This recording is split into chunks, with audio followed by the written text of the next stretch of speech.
Bonjour et bienvenue sur ma chaîne.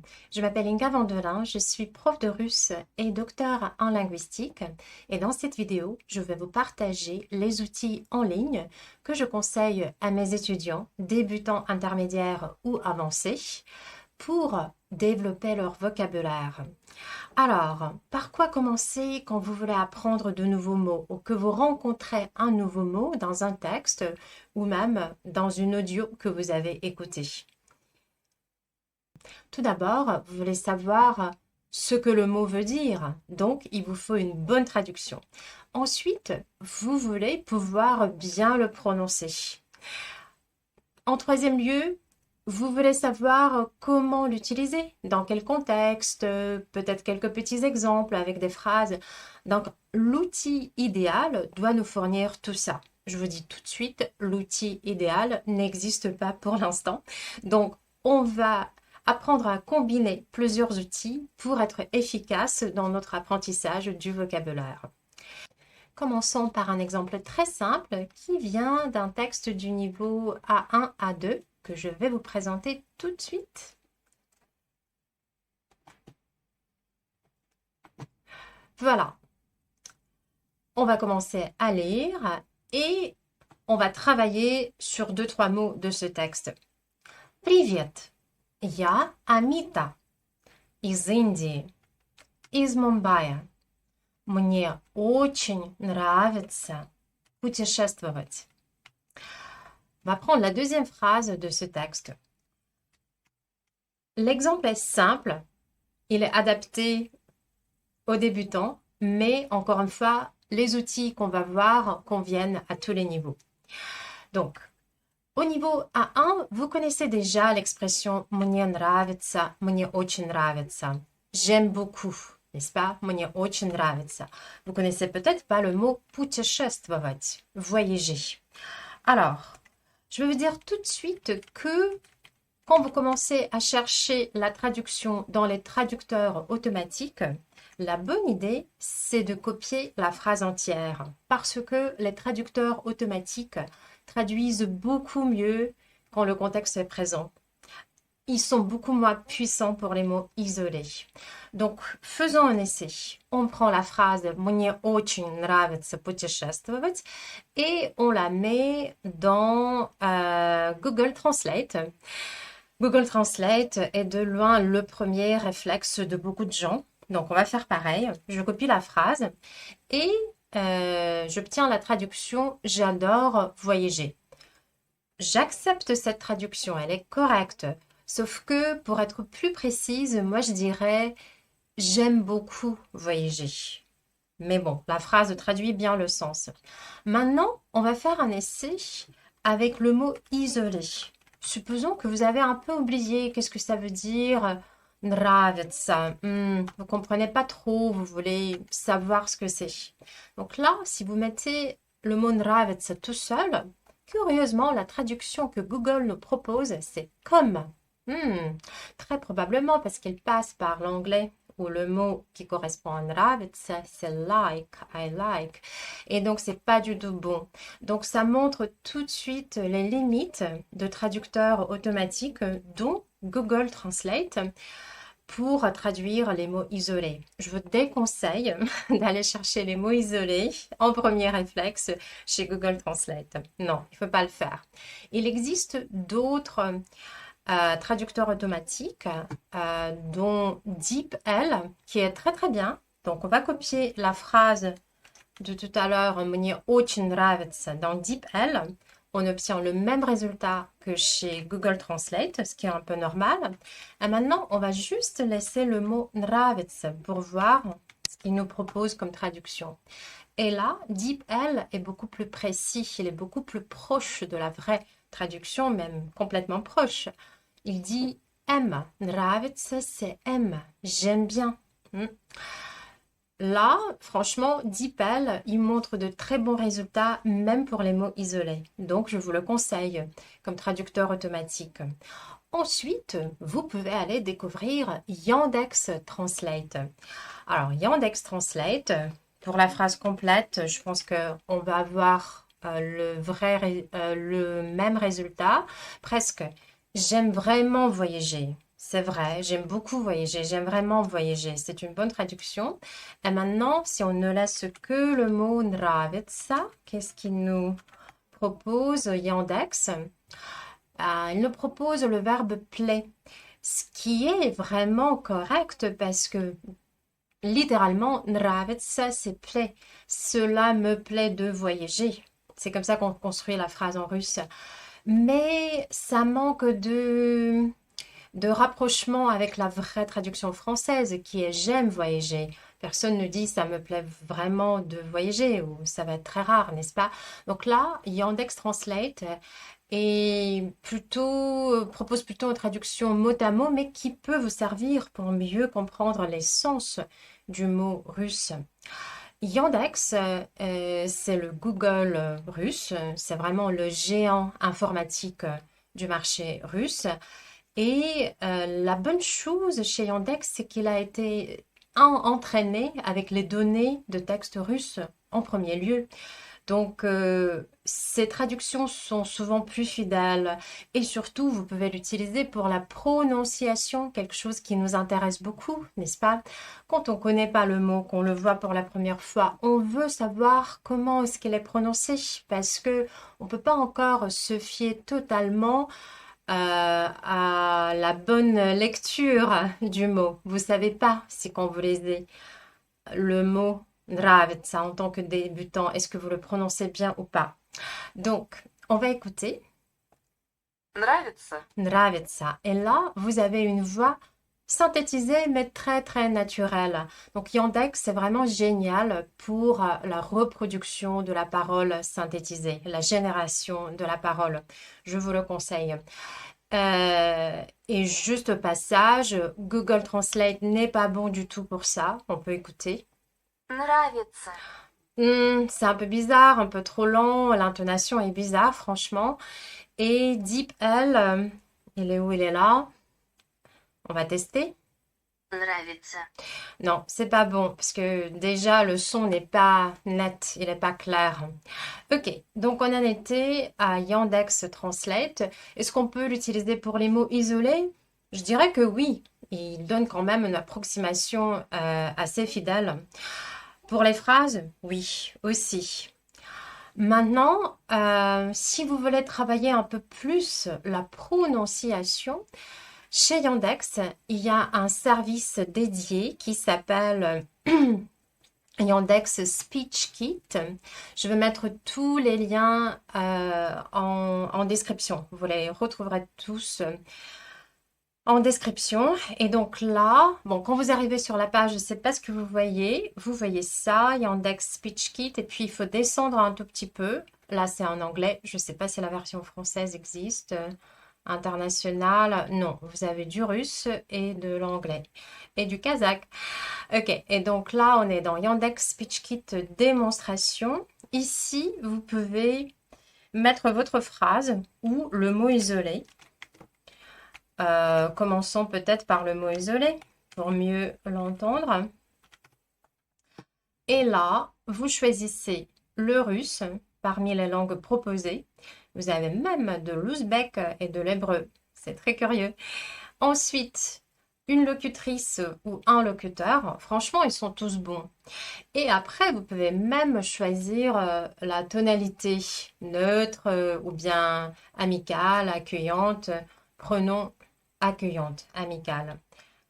On clique sur générer. Нравится. Запись генерирована в Яндекс.Спичкит. Voilà, vous avez au début le mot et ensuite elle dit l'enregistrement a été généré par Yandex Speech Kit. C'est peut-être pas l'idéal, mais c'est bien pour les phrases qui sont un peu longues. Запись генерирована в Яндекс.Спичкит. Мне очень нравится путешествовать. Et là, croyez-moi, la parole est très naturelle. Donc vraiment, pour apprendre la prononciation, c'est un bon outil. Maintenant, vous allez me dire, et l'intelligence artificielle, alors nos fameux et nos préférés ChatGPT et autres outils d'intelligence artificielle. Alors, oui, vous pouvez les utiliser. Je pense que ce sont vraiment de bons outils pour apprendre n'importe quelle langue, dont le russe. Ils font du bon travail d'explication et ils peuvent vraiment vous fournir plein d'informations. Après, il faut savoir s'y retrouver. Voici le prompt que j'avais écrit. Donc, on va le voir ensemble. Ah oui, il faut que peut-être que je le fasse, que je l'agrandisse. Voici mon prompt. J'apprends le russe depuis 2 mois. Je suis en train de lire un texte et voici le mot que je comprends pas. Nravится. Je le mets en cyrillique. Est-ce que tu peux me l'expliquer, s'il te plaît? On pourrait mettre s'il te plaît. Allez, on va voir ce qu'il nous répond. Je ne sais pas si ça va prendre du temps. Non, c'est rapide. Voilà. Le mot nravится est un classique du russe pour les débutants et un petit piège. Donc tout de suite, il vous met dans le contexte débutant. Il est accueillant. En fait, moi j'aime beaucoup ChatGPT. Il donne beaucoup d'informations. Nravится veut dire plaire. Donc là, elle est d'accord avec Yandex. Il dit pas aimer tout de suite. Il dit plaire. Mais attention, en russe, on construit la phrase à l'envers par rapport au français. Donc il nous explique la structure de la phrase, ce qui est utile. Mais pour l'instant, on cherche la traduction. D'accord, on a compris, c'était plaire. Мне нравится русский язык. Un très bon exemple. ChatGPT est très bon pour ça parce qu'il vous donne des exemples. Et si vous dites que vous êtes débutant, vous apprenez le russe depuis 2 mois, il vous fournit des exemples adaptés. Donc ça, c'est extrêmement précieux et il faut en profiter. Donc, мне нравится русский язык. Le russe plaît à moi, j'aime la langue russe. Vous avez la traduction littérale, mot à mot, et la traduction naturelle en français. Ok, conjugaison utile. Мне нравится музыка. J'aime la musique. Voilà. Ça, c'est ce que Yandex nous dit. Maintenant, pour écouter comment on le prononce, c'est un peu plus délicat parce qu'il faut faire un nouveau prompt où vous lui demandez lis-moi le mot uniquement, n'est-ce pas? On va pas le faire. Je veux dire que les voix russes de ChatGPT sont un peu originales, hein. Moi, j'ai souvent détecté des accents un peu bizarres. Donc non, pour tout ce qui est la production, la génération de la parole, allez vraiment vers Yandex, je vous le conseille. Ensuite, il existe un ChatGPT ou le ChatGPT russe à ne pas ignorer. Regardez. Alors là, j'avais déjà rentré le même prompt phonétique. Oui, il faut monter un peu plus haut. Oui, donc j'avais mis le même prompt que pour ChatGPT. J'apprends le russe depuis 2 mois, je comprends pas le mot nravится.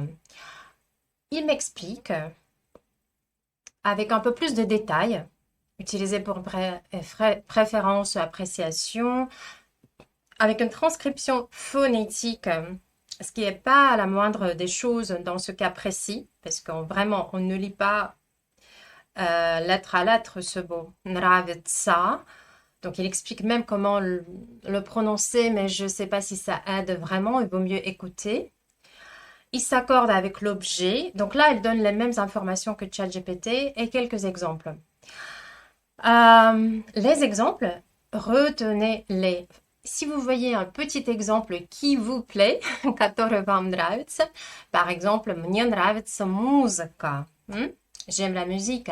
Или мне нравится русский язык. Notez-le tout de suite, vous allez voir, il va être très utile pour la suite. Voilà, donc ouais, beaucoup plus d'informations que chez ChatGPT. Peut-être un peu trop quand vous cherchez juste à bien apprendre un mot. Mais quand même, l'avantage, ce sont les exemples. Alors maintenant que vous avez compris et le sens de ce mot, donc revenons à notre petit texte qui était là. Мне очень нравится путешествовать. J'aime beaucoup voyager. Si vous ne connaissiez pas ce mot avant, vous pouvez le regarder facilement dans n'importe lequel de ces outils parce que la traduction va être pareille. C'est un mot simple, путешествовать, juste un verbe. Donc, vous connaissez le mot nravится, vous avez appris le sens. Et maintenant, comment le retenir? Comment faire pour bien l'apprendre? Alors, pour moi, la façon qui reste d'actualité, qui était d'actualité il y a 50 ans en plus et qui reste toujours d'actualité, c'est d'utiliser des petites cartes qu'on appelle les flashcards, donc des recto verso de type fiche Bristol, d'utiliser ces petites cartes pour écrire au recto la phrase russe. Donc là, j'ai noté «Мне нравится кофе». C'était mon choix. Et au verso, j'ai marqué «J'aime le café». Soit vous travaillez avec des petites cartes comme ça, physiques, faciles à manipuler pour les gens qui aiment toucher le papier, qui aiment écrire. Soit vous utilisez les outils spécialisés en flashcards, dont le plus connu, c'est Quizlet. Donc voici Quizlet, quizlet.com, où vous pouvez vraiment créer vos propres flashcards. Comment le faire? Il faut créer un compte. Il est gratuit si vous acceptez la pub. Après, il n'est pas cher à l'année si c'est votre outil de travail, comme c'est mon cas. Et là, je vais choisir liste. Donc, je vais créer ma petite liste des mots. Je vais l'appeler «Мне нравится» ou je peux l'appeler «J'aime» en fait. Ça, c'est une bonne idée peut-être. J'aime faire quelque chose ou j'aime quelque chose. Les deux marchent. Et je vais créer ma première carte. Donc, on avait dit, on peut prendre la phrase entière. Par exemple, «Мне нравится русский язык» ou bien pour avoir un exemple un peu plus court, «Мне нравится кофе», l'exemple que j'ai choisi. Alors, je choisis ma langue. J'indique que c'est du russe. Et je vais mettre une définition, donc une traduction en français.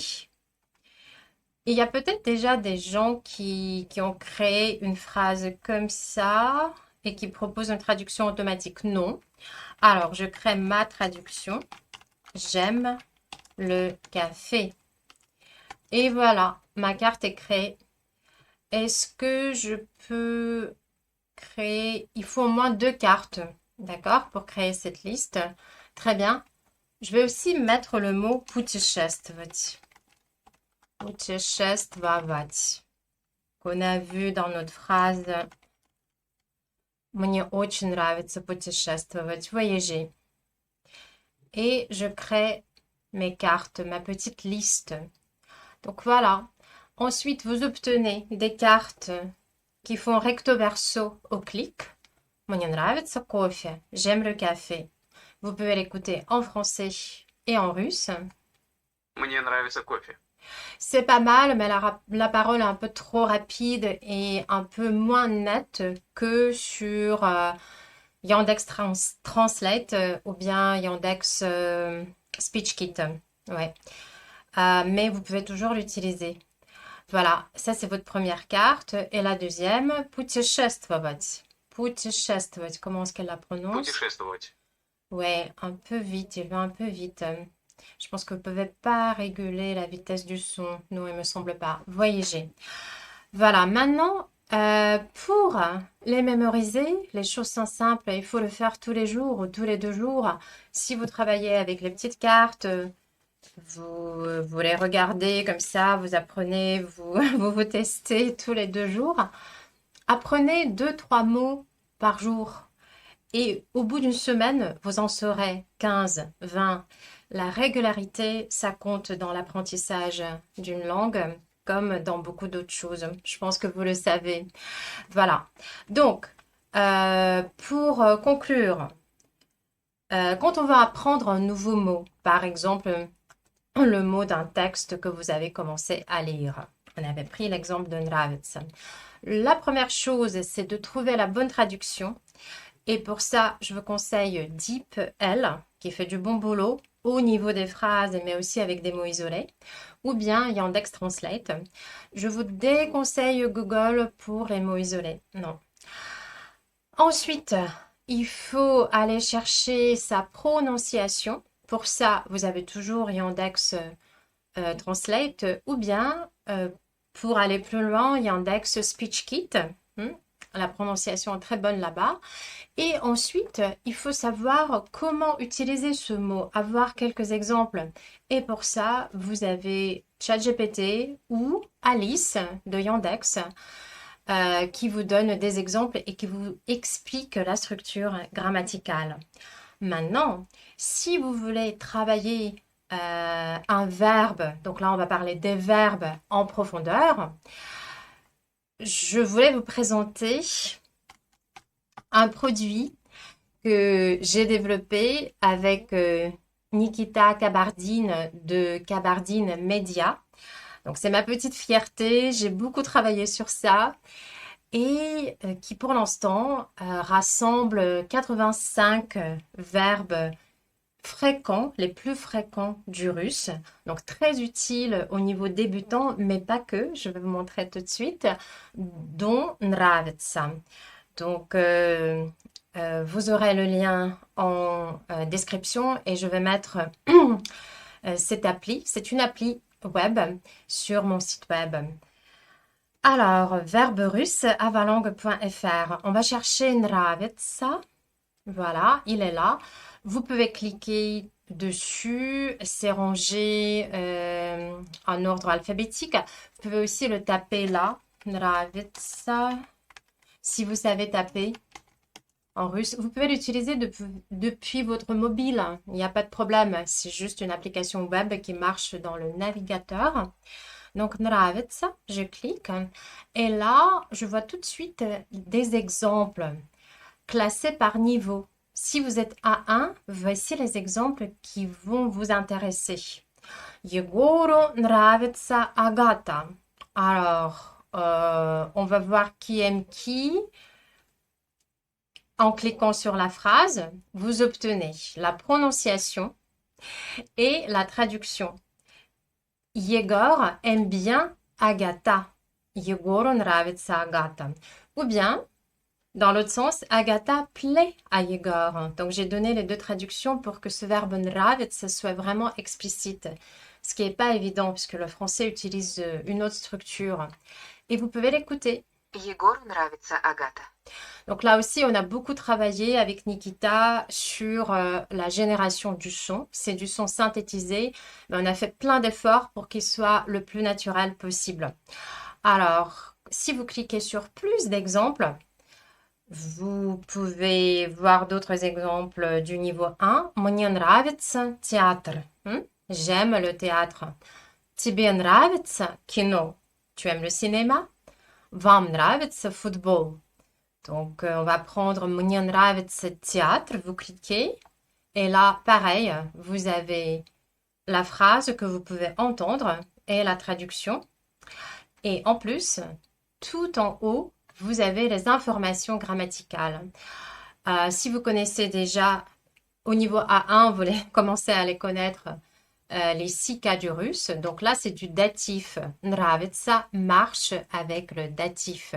En fait, l'idée de cette application, c'est de montrer des cas d'usage de verbes et de vous donner des idées sur quel cas marche avec quel verbe, vice-versa, pardon, quel verbe marche, fonctionne avec quel cas et quelle préposition, le cas échéant. Ensuite, en bas de la page, vous avez les principales formes conjuguées du verbe nравится.